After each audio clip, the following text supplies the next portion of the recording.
อย่างโครงการสารอนาคตการศึกษา Connect ED เนี่ยฮะที่สุดแล้วตัวชี้วัดความสำเร็จอยู่ที่ตรงไหนฮะเราดูจากตรงไหนถ้าเราบอกว่าสอนให้เด็กจำศีลห้าเนี่ยไม่ยากนะแต่เด็กจะสอนให้เด็กปฏิบัติดีปฏิบัติชอบเนี่ยในศีลห้าเนี่ยยากนะ ยากจะให้เขาเข้าใจจริงๆเนี่ยยากนะถ้ากระบวนการสอนนั้นไม่ใช่เป็นเชิงปฏิบัติมันเหมือนคำที่เขาบอกว่าความรู้เนี่ยมันต้องคู่คุณธรรมด้วยใช่ศูนย์การเรียนรู้เต็มไปหมดไม่ต้องสร้างพิพิธภัณฑ์เรียนรู้จากผู้ประกอบการเขาคือพิพิธภัณฑ์ถ้าเขาวางหลักสูตรของการสอนผู้ประกอบการที่ประสบความสำเร็จหรือรายใหญ่ๆในท้องถิ่นเนี่ยต้องเข้ามาร่วมด้วยเปิดโอกาสเนี่ยให้เด็กเข้าไปเรียนรู้ของจริงใช่ไหมฮะใช่ครับฐานเหล่านี้ที่เป็นเชิงปฏิบัติเชิงประสบการณ์เนี่ยนะครับสามารถเป็นฐานในการสร้างเรื่องของความยั่งยืนเรื่องของคุณธรรมเรื่องของปรัชญาเศรษฐกิจพอเพียงโครงการสารอนาคตการศึกษา Connect ED เนี่ยฮะที่สุดแล้วตัวชี้วัดความสำเร็จอยู่ที่ตรงไหนฮะเราดูจากตรงไหนคือตัวชี้วัดที่เรามาพัฒนาร่วมกับทางกระทรวงที่เป็นเซตใหม่เนี่ยนะครับมันก็ต้องกลับไปที่การวัดศักยภาพของโรงเรียนและก็ศักยภาพของเด็กนะครับซึ่งมันสะท้อนออกมาในหลายๆด้านนะครับและโดยเฉพาะเอาจริงๆก็คือวิชาการกับเรื่องของกรอบความคิดกรอบความคิดในที่นี้ก็คือว่าเป็น growth mindset และยืนอยู่บนความยั่งยืนก็คือคุณธรรมนะครับอันนี้มันจะเป็น2ตัวคือวิชาการก็ยังต้องมีอยู่ความรู้ความเข้าใจพื้นฐานยังต้องมีอยู่วิชาการนะครับแต่ว่าเรื่องของกรอบความคิดที่เป็นกรอบความคิดเชิงบวกเชิงเติบโตนะครับกรอบความคิดที่ยืนอยู่บนพื้นฐานของหลักความจริงสัจธรรมหรือว่าคุณธรรมอันนี้เป็นเรื่องที่ต้องมาเป็นเหมือนหยินกับหยางเนี่ยเพราะฉะนั้นตัวชี้วัดเนี่ยมันจะต้องดูทั้ง2องค์ประกอบในขณะที่เดิมเนี่ยมัน 90% มันไปด้านวิชาการนะครับอย่างที่ผมเรียนนะเน้นวิชาการเป็นหลักทำการบ้านให้เสร็จทำรายงานให้ทันนะครับใช่สอบให้ผ่านสอบให้ได้คะแนนดีอันนี้คือวิชาการคือเราสร้างเด็กให้ไปเป็นนักวิชาการนะครับแต่ว่าในฝั่งของการที่บอกว่าแล้วเราสามารถเอาไปทำให้ชีวิตมันดีขึ้นยังไงแล้วอยู่บนพื้นฐานที่ชีวิตที่ดีขึ้นเนี้ยมันไม่ได้ไปเบียดเบียนทำร้ายผู้อื่นอันนี้ก็คือสิ่งที่เราต้องการให้เด็กมีจินตนาการพวกนี้ก็คือการที่บอกว่าไม่เบียดเบียนผู้อื่นหมายความว่าไปสร้างประโยชน์ให้ผู้อื่นและไม่เบียดเบียนผู้อื่นก็คือคุณธรรมก็คือหลักธรรมนะครับถ้าบอกตามศาสนาพุทธเราก็เริ่มจากเมตตาใช่ไหมความเก่งและศักยภาพของเขาเนี่ยความแหลมคมที่เขาจะต้องมีบอกว่ามี critical thinking เขาจะต้องสเต็มต้องแหมต้องแน่นวิชาการทุกอย่างทั้งหมดทั้งปวงคือไปทำอะไรก็ไปทำประโยชน์ให้เกิดขึ้นกับส่วนรวมแล้วก็ทำให้เกิดความมั่นคงชีวิตให้กับตัวเองแล้วก็ครอบครัวหรือว่าคนที่เขารักและดูแลนะครับอันนี้มันก็เป็นหลักสำคัญนะครับว่าในเชิงที่เขาจะไปดำเนินชีวิตต่อนั้นหลายๆอย่างของการที่เราบอกว่าเรื่องของความยั่งยืนตอนนี้เราพูดถึงเรื่อง sustainability เยอะนะครับจริงๆ sustainability ก็ไม่ได้ต่างจากปรัชญาเศรษฐกิจพอเพียงคือความหมายคือว่าในชีวิตหรือว่าวิธีการคิดเนี่ยทำอะไรอยู่บนพื้นฐานที่ไม่คดโกงแหละไม่ทำอะไรเกินตัวทำอยู่บนพื้นฐานที่สร้างประโยชน์ให้ผู้อื่นนะครับเพราะฉะนั้นอันนี้ก็เป็นสิ่งที่จะสร้างได้เนี่ยต้องอาศัยอะไรเราพูดอย่างนี้นะครับว่า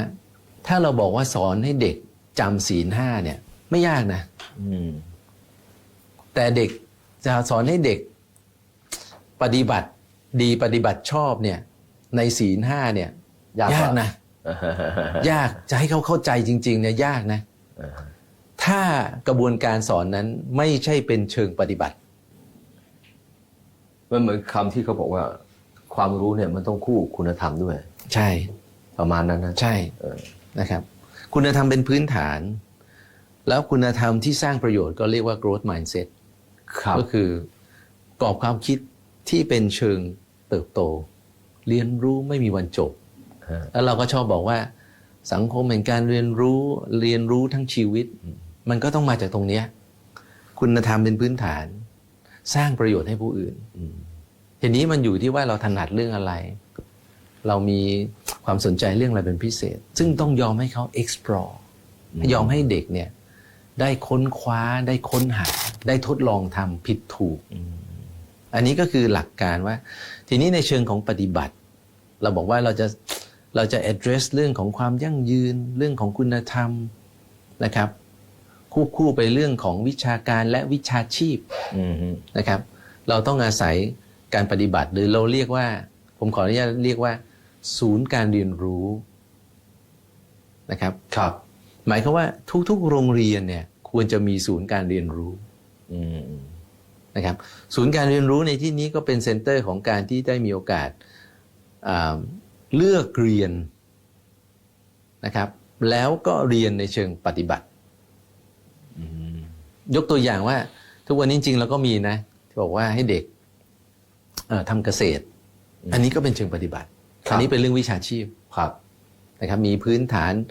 รู้กำไรขาดทุนรู้การวางแผนทางด้านการอันนี้ก็ถูกต้องอันนี้ที่มีการรณรงค์ทำกันอยู่เยอะนะครับแต่ว่าในเวลาเดียวกันเนี่ยในความสนใจของเด็กอาจจะมีมากกว่าเกษตรนะครับบางคนอาจจะสนใจเรื่องของอาหารบางคนอาจจะสนใจเรื่องคอมพิวเตอร์ไซน์บางคนอาจจะสนใจเรื่องศิลปะบางคนอาจจะสนใจเรื่องกีฬาบางคนอาจจะสนใจเรื่องวิทยาศาสตร์ในแขนงต่างๆที่ไม่เหมือนกันรวมไปถึงเรื่องสุขภาพบางทีบางคนอาจจะสนใจเรื่องผู้ประกอบการอยากจะเปิดร้านของตัวเองทำธุรกิจของตัวเองครับ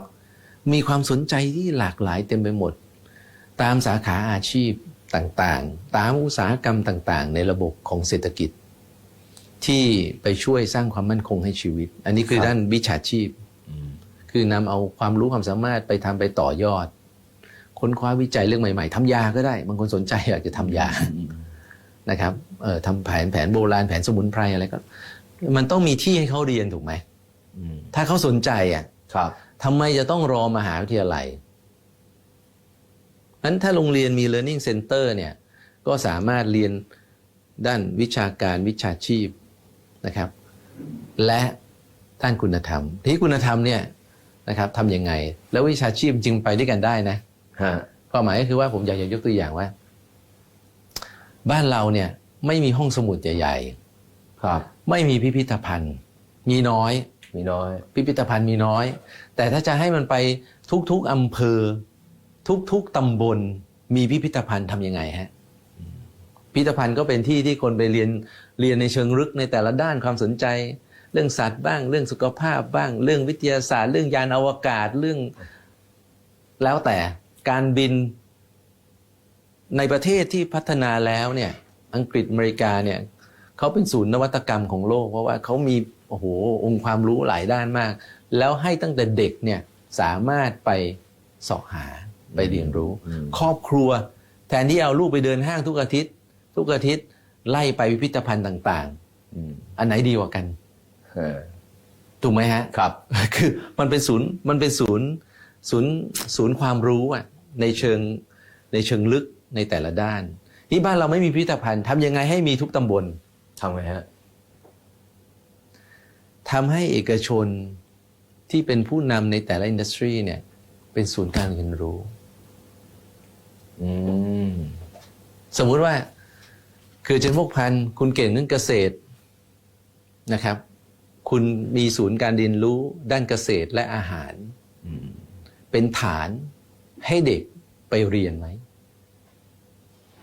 มีของจริงนะแล้วมีของจริงด้วยนะ แล้วมีวิทยากรด้วย คือนี้ผู้ประกอบการในแต่ละท้องถิ่นต้องเข้ามาซัพพอร์ตด้วย สมมุติผู้ประกอบการที่เก่งที่สุด ครับ บอกว่าอันนี้คือเป็นฟาร์มเลี้ยงวัวนม ครับ เก่งที่สุดแล้วในอำเภอเก่งที่สุดแล้วในตำบลคุณก็ควรจะเป็นศูนย์การเรียนรู้ ให้ เกี่ยว เด็ก กับ เขาเข้า ชีวภาพ มาเรียนรู้ด้วย ว่าทำวัวนมไล่ไปถึงเคมีต่างๆ nutrition สารต่างๆ ในวัวแล้วมีประโยชน์มีโทษมีคุณยังไงกับการบริโภค อืม เป็นศูนย์การเรียนรู้ ครับ นะครับ เด็กสามารถที่จะไปได้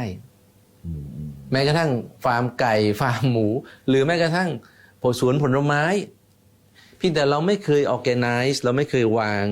มาตรฐานให้มันเป็นมาตรฐานว่ามันไปให้มันเป็น curriculum ให้มันเป็นหลักสูตร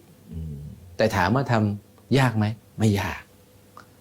ประเด็นคือทำไงให้เอกชน หรือแม้กระทั่งหน่วยงานภาครัฐ วางหลักสูตร วางศูนย์การเรียนรู้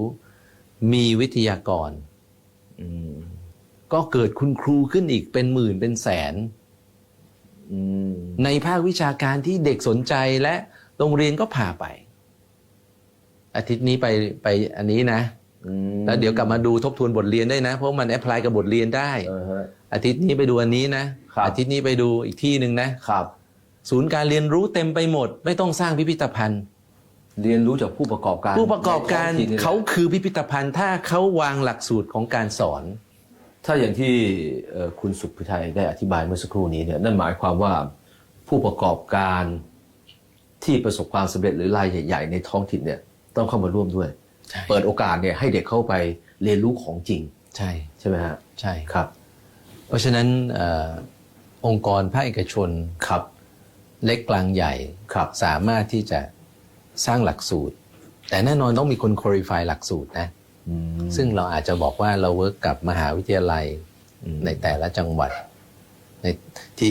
ที่เขามาช่วยดูเรื่องหลักสูตรนะครับแล้วก็ทำให้มันมีศักยภาพหลักสูตรเนี้ยดีพอ